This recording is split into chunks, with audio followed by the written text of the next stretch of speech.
gars, c'est une dinguerie ce qui se passe. C'est une singerie ce qui se passe. Regardez ce qu'il vient de dire juste après l'élimination. Je reviendrai pour vous dire quelques mots par rapport à l'élimination, mais j'annonce aujourd'hui que tant que c'est ce staff technique, je ferai une pause sur la sélection.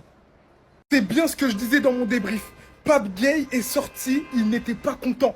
Il était énervé. Et il a eu raison d'être énervé. On ne comprend pas ce choix. Et ça lui a fait tellement mal.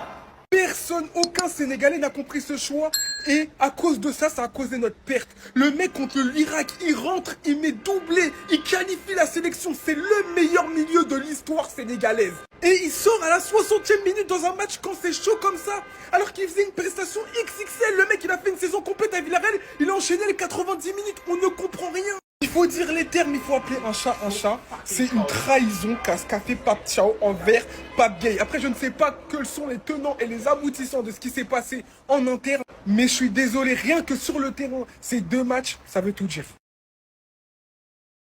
Donc là, il arrête tout. Après la défaite hier soir, Pape Gueye a pris sa décision. Bien qu'il avait déclaré après le match en interview qu'il était bien physiquement lorsque le coach lui a demandé de sortir, alors qu'il y avait 2-0. En pleine nuit, du coup, il vient de poster cette story où celui-ci dit littéralement « J'annonce que tant que c'est ce staff technique, je ferai une pause sur la sélection. » En fait, là, je crois que vous vous rendez pas compte de la gravité, de l'ampleur que ça prend dans la sélection. Alors que le pays est encore champion d'Afrique il y a quelques temps. La majorité des supporters sénégalais voient ça comme une mesure qui était très importante à prendre pour éviter un dysfonctionnement total de l'équipe et revenir à une époque sombre et revivre des moments cauchemardesques pour le Sénégal. Sera-t-il le premier ou le dernier de la sélection à prendre cette décision ? On ne sait pas, on va voir ce que les autres joueurs vont réaliser. Mais une chose est sûre de la part de Pape Gueye, c'est une décision très forte, sortant d'une gestion catastrophique qui tourne autour de lui. Lors de cette édition de Coupe du Monde, étant à la base un joueur phare de cette équipe sénégalaise. Franchement, je vous dis la vérité, c'est vraiment pas des moments qu'on aime dans le football, qu'on apprécie. Surtout quand on sait qu'il y a eu des beaux moments juste avant. Et tout comme la défaite qui a été choquante hier, la défaite en 5 minutes. Des fois, il faut prendre des décisions choquantes pour faire montrer que voilà, faut pas abuser les choses, faut pas pousser les choses des fois. Attendons de voir désormais ce que ça va donner. Voilà, pour clore de manière définitive mes vidéos ce soir. Les gars, je vous jure que j'étais parti dormir. J'avais verrouillé mon téléphone. Il y a une voix dans ma tête qui m'a dit « Mousse, il y a un truc qui se passe, déverrouille ton téléphone. » Gaëté, on m'envoie quoi? Story de Pape Gueye. Je reviendrai pour vous dire quelques mots par rapport à l'élimination, mais j'annonce aujourd'hui que tant que c'est ce staff technique, je ferai une pause sur sa sélection. J'en profite aussi pour vous annoncer que moi, Mousse aussi, je fais une pause avec la sélection sénégalaise. En tout cas, je ne suis pas content. Et quand je vous disais, les gars, eux, qu'est-ce qu'ils font à l'entraînement, ça m'a pris pour un fou. Quand je ai dit que eux, là, faut qu'on surveille leur entraînement, ça m'a pris pour un fou. Quand je vous ai dit que les entraînements à huis clos, c'était juste pour cacher la nullité des entraînements, ça m'a pris pour un fou. Mais il y a les gens là qui venaient, qui disaient, ah, les huis clos, ou même les matchs amicaux, on jouait pas, on faisait pas les trucs à fond, ou bien on montrait pas, parce que Deschamps, ils devaient pas voir. Voilà. Les gars, j'ai senti tout ça. Ne venez clairement pas lui reprocher de dire ouais c'est pas professionnel ce qu'il fait ou un truc comme ça. Il a carrément raison. Les gars, aujourd'hui Pape Gueye c'est un grand joueur. Lui pour moi c'est un très bon joueur de la sélection nationale. C'est un mec, malgré l'élimination et tout, c'est l'un des seuls joueurs sur qui je ne peux pas tomber. C'est un mec qui a le niveau. Mais aujourd'hui quand tu es là, tu souhaites que tes joueurs, ils jouent dans les meilleurs clubs au monde et tout, faut respecter leur préparation aussi. Faut respecter leur corps. Et le staff technique de vaurien que nous avons ne le fait pas. Il confirme ce que je vous dis. L'ennemi du Sénégalais, c'est le Sénégalais. J'ai pas peur de l'adversaire, j'ai peur de mon frère sénégalais. J'ai peur de lui. Mais au moins, je suis content. Comme ça, au moins, il va montrer l'amateurisme de notre fédération. Parce que là, je vais vous montrer quelque chose. Parce que vous allez vous dire sûrement que lui, il parle pour rien, qu'il est fâché et tout. Attendez, je vais vous montrer. Là, on sait qu'actuellement, voilà, c'est nos rivaux, on s'entend pas et tout. Mais quand il y a quelque chose de bien, les gars, faut être objectif et faut dire la chose. Là, vous voyez le staff technique du Maroc, ok? Là, vous voyez, il y a 2 préparateurs de gardiens, il y a deux entraîneurs de gardiens, ok? Il y a 3 préparateurs physiques. Il y a 1, 2, 3 analystes vidéo. Et sans compter l'analyste en chef, donc ça veut dire que ça fait 4. Dedans, il y a des Marocains, il y a des Français, il y a des Espagnols, il y a des Anglais. Parce qu'ils savent qu'ils n'ont pas la science infuse. Mais eux, leur objectif, c'est aller loin dans les compétitions. Devenir une grande écurie mondiale. Et là, maintenant, qu'est-ce que je vous montre? Vous avez bien retenu le staff bien long que je vous ai montré du Maroc. Voici le staff du Sénégal. Il y a le vaurien en haut. Entraîneur assistant, il y en a 2, mais les 2, ils servent à rien. Ils étaient là sous Aliou Cissé. Je me demande, eux, c'est quoi leur utilité dans la vraie vie, en vérité. Entraîneur des gardiens, il y en a un seul. Préparateur physique, il y en a un pour 26 joueurs.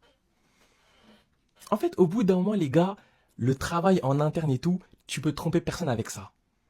Si du jour au lendemain, il y a quelqu'un qui travaille bien, c'est qu'il y a une raison. Il y a une raison. Quand eux, dès leur premier match, tous leurs joueurs, ils sont en train de galoper. Et nous, on nous sort des excuses de « Ah, nos joueurs, ils sont encore fatigués, il n'y a pas tout le monde qui est prêt. » C'est pas anodin. Donc, au bout d'un moment, si la fédération ne veut pas mettre les moyens pour avoir un staff compétent qui permet au moins aux joueurs de se préparer au mieux pour les matchs à venir, ce n'est pas la peine de aujourd'hui faire la course pour chercher les grands joueurs ou quoi, ça ne sert à rien. Les gars, le Hassan Diao qu'on a pris, on l'a enlevé à l'Espagne qui a un staff exceptionnel. Ibrahim Bey, le mec là, toute l'année, il est au staff, avec le staff du Paris Saint-Germain. Est-ce que j'ai besoin de vous parler du staff du Paris Saint-Germain physiquement? Est-ce que j'ai vraiment besoin d'en parler? Donc au bout d'un moment, même Pape Alassane Gueye qui vient d'Espagne aussi, il est habitué à avoir un staff compétent. Tu ne peux pas vouloir attirer les meilleurs joueurs, les meilleurs jeunes cracks au monde et tout, si toi tu as un staff de vaurien. Donc en fait, c'est bel et bien ce qu'on pensait. Cette histoire est lunaire jusqu'au bout. Pape Gueye qui met une story sur Instagram, fond noir. J'ose imaginer dans quel état il avait fait cette story. À quel point il devait être remonté, énervé, bref.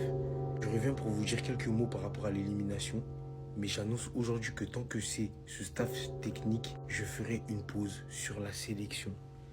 Cette histoire est lunaire jusqu'au bout. Pour qu'un joueur d'une sélection aussi importante que le Sénégal, qui plus est l'un des joueurs les plus importants de cette équipe, en vienne à faire cette story, c'est qu'il y a un sérieux problème au sein de l'équipe du Sénégal qui s'appelle Pape Thiaw, qu'on le veuille ou non. Il a saboté le Sénégal à 2 reprises. Et je vais vous épargner de la première grosse gaffe dont on se rappelle tous. Je ne veux pas déresponsabiliser les joueurs en faisant ça. Chacun a sa part de responsabilité, mais c'est lui le coach. Et c'est lui qui a initié le mouvement qui va peut-être faire en sorte de retirer une CAN au Sénégal. Je ne sais pas si vous vous rendez compte en fait. Ça commence à faire beaucoup trop pour Pape Thiaw. Et je pense que là, il va payer sa place tout simplement. Parce qu'à plus d'une reprise, il a montré ses limites. Hier encore, on a pu le voir avec la défaite du Sénégal. Bien évidemment, on va me dire que c'était pas lui sur le terrain. Il n'y en a que pour sa poire. Si le Sénégal a perdu hier, c'est en grande partie par la faute de Pape Thiaw. Une nouvelle fois. Et ça ne passera pas. À en croire le message que Pape Gueye nous envoie en story, qui témoigne de toute la frustration qu'il a en lui actuellement. Je pense que c'est la fin entre Pape Thiaw et la fédération sénégalaise de football. C'est tout pour moi, restez sobre, abonnez-vous les gars, ça trappe. Wesh, et il se passe quoi dans la sélection? Il se passe quoi dans la sélection nationale du Sénégal? Je sais pas si vous avez vu, il y a 20 minutes, Pape Gueye a fait une story sur Instagram. Il a dit, je cite, « Je reviendrai pour vous dire quelques mots par rapport à l'élimination. Mais j'annonce aujourd'hui, tant que c'est ce staff technique, je ferai une pause sur la sélection. » Waouh! Waouh, les gars! Waouh! C'est plus qu'un fiasco là ce qui se passe. Moi je comprends parfaitement Pape Gueye. Je le comprends parfaitement parce que en fait c'est incompréhensible la gestion de ce staff technique, plus particulièrement de Pape Thiaw durant ce mondial. Les choix incompréhensibles. Déjà on sait qu'il y a du copinage, ça c'est clair et net. Mais les gars, waouh! Déjà même contre l'Irak j'ai trouvé ça bizarre que Pape Gueye, il commence sur le banc. Même juste ce match-là, des têtes vont tomber les gars. Dans les prochains jours, beaucoup de têtes vont tomber. La vérité va commencer à éclater. Niveau contrat, ce qui se passe dans la fédération, tout. Les gars, soyez patients, on sera au courant de tout. C'est une folie de malade les gars.